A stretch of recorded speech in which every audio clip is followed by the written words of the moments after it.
बद्री जी और बोमाराम जी यहाँ आए हुए थे किसी से मिलने के लिए। देखिए, बीटीपी, बीएसपी और बीएपी जो नहीं मिली, इनसे मेरी बातचीत रेगुलर चल रही है। भारतीय जनता पार्टी से परेशान है, वो व्यवस्था परिवर्तन चाहता है। और ये जो 80-85 लाख नया वोट जो राजस्थान में जुड़ा, जो पहली बार वोट करेगा, वो चाहता है हम ऐसी पार्टी को वोट करें जो राजस्थान में भ्रष्टाचार का खात्मा करे, पेपर लीक की जो घटनाएं वो खत्म हो, बद्री माफिया का अंत हो, शराब माफिया, भू माफिया, पर्यटन माफिया का खात्मा हो और हमारी बहन बेटियों की इज्जत सुरक्षित कैसे हो, अपराध में हम जो एक नंबर पर आगे पीछे कैसे जाएं, कांग्रेस बीजेपी के मिले जुले खेल को हम खत्म करें। पिछले दिनों मुख्यमंत्री अशोक गहलोत ने बयान दिया था कि वसुंधरा ने मेरी सरकार बचाई। 2009 से जो मैं आरोप लगा रहा था वो खुद ही स्वीकार कर लिया सीएम ने कि वसुंधरा ने सरकार बचाई।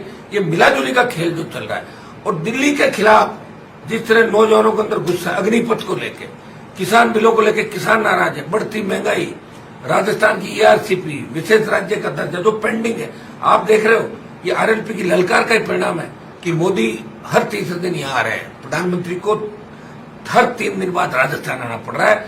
और आपने यात्रा की भीड़ देखी होगी बीजेपी कांग्रेस के अंदर, पकड़ पकड़ के लोगों को ला रहे हैं और यह 8 घंटे बाद भी लोग आशीर्वाद देने के लिए खुद अपने साधनों से आ रहे हैं। तो सत्ता संकल्प जो हमने लिया है व्यवस्था परिवर्तन के लिए, क्योंकि सत्ता के बिना व्यवस्था नहीं बदलेगी और व्यवस्था बदलने के लिए सत्ता चाहिए। लेकिन सत्ता का संकल्प लिया, जो जन समर्थन मिल रहा है, मैं आपको दावे के साथ कहता हूँ कि मारवाड़ की नागौर से जो 43 सीट है उनमें 43 की 43 सीटों में राष्ट्रीय लोकतांत्रिक पार्टी नंबर 1 और 2 की लड़ाई के अंदर रहेगी और 30 से ज्यादा सीटें आरएलपी मारवाड़ के अंदर जीतेगी। ये मैं दावे के साथ कह रहा हूँ कि पिछली बार भी हमने 18 का जो चुनाव लड़ा उसमें आपने देखा होगा कि आरएलपी जहां जहां लड़ी किस तरह वोट राष्ट्रीय लोकतांत्रिक पार्टी को मिला था। हमारा वोट बढ़ा राजस्थान, उपचुनाव, पंचायत चुनाव, पालिका चुनाव जो संघर्ष किया, बीजेपी विपक्षी भूमिका उन्होंने थी राजस्थान में। आरएलपी थी दिल्ली में भी, आरएलपी का एक सांसद इस प्रदेश के मान और सम्मान की लड़ाई लड़ता। जनता देख के वोट करेगी, नौजवान देख के वोट करेगा, जो हमारी सबसे बड़ी ताकत था। और मुक्त राजस्थान की बात नहीं करी, आप बताइए, आप सब जानते हैं। किसी ने बेरोजगारी भत्ते की 18 में बात नहीं करी, हमने करी। बेरोजगारी भत्ता तो हमने घोषणा पत्र के अंदर रखा। किसी ने नहीं कहा कि माफिया पर हम लगाम लगाएंगे, किसी ने नहीं कहा कि भ्रष्टाचार की जांच कराएंगे। आयोग बनाए गहलोत ने, लेकिन फिर वसुंधरा की मदद कर दी। लोग भ्रष्टाचार के खिलाफ, पेपर लीक की घटनाओं के खिलाफ, बढ़ते अपराध के खिलाफ चिंतित है। कौन आएगा जो इस राजस्थान को ठीक करेगा? लगता है लोगों को अरमान बेनीवाल की जो पार्टी है अगर सत्ता में आती है तो किसान का कर्जा भी माफ होगा, मजबूत सशक्त लोकायुक्त बनेगा राजस्थान के अंदर, ताकि मुख्यमंत्री एमपी मंत्री में एफआईआर दर्ज करने किसी की आवश्यकता नहीं हो कि सीएम की परमिशन लो। तो मुख्यमंत्री की परमिशन से होती तो कैसे मुख्यमंत्री अपने खिलाफ एफआईआर दर्ज करेगा? सशक्त लोकायुक्त, फ्री बिजली, टोल मुक्त राजस्थान, माफिया का खौफ खत्म हो और आम किसान जवान का राज राजस्थान के अंदर है। ये हमारा हटके उससे, और जो समर्थन मिल रहा है आपको खुद को ही लग रहा है कि एक व्यक्ति, भाई कांग्रेस बीजेपी 70 साल से बड़ी पार्टियां इस देश प्रदेश के अंदर, और उनका मुकाबला एक व्यक्ति कर रहा है, किसान का बेटा, जिसके साथ किसानों और जवानों की फौज है।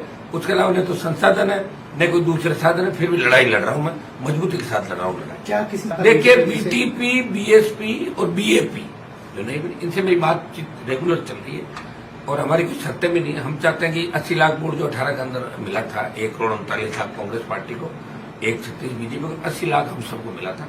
उसमें मैंने 57 उम्मीदवार लड़ाए थे चुनाव। और हम चाहते हैं कि हमारा वोट बटे नहीं, हम एक साथ कांग्रेस भाजपा के खिलाफ मोर्चा खोले, प्रयास कर रहे हैं।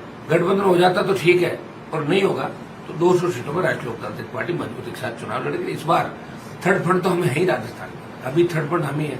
3 एमएलए हमारे पास है तो तीसरी बड़ी पार्टी हमारी विधानसभा के अंदर। आप देखिए स्कोर के हिसाब से बसपा के 6 तो टूट के चले गए, आरएलपी थर्ड फोर्थ के हिसाब से। और प्रदेश में देखो तो सांसद भी एक ही है, 24 बीजेपी और 1 आरएलपी का, तो थर्ड फोर्थ तो हमने खड़ा कर दिया। अब 23 के अंदर हम कितना वोट लेते हैं, कितनी सीटें जीते, ये मायना रखते हैं। और निश्चित रूप से कोई बड़ी बात नहीं, कांग्रेस बीजेपी से एक दल थर्ड नंबर जा सकता राजस्थान। बद्री जी और बोमाराम जी यहाँ आए हुए थे किसी से मिलने के लिए, उनसे 10 मिनट चाय पी ली हमने। पारिवारिक रिश्ते मेरे सबसे हैं, किसी से खराब नहीं।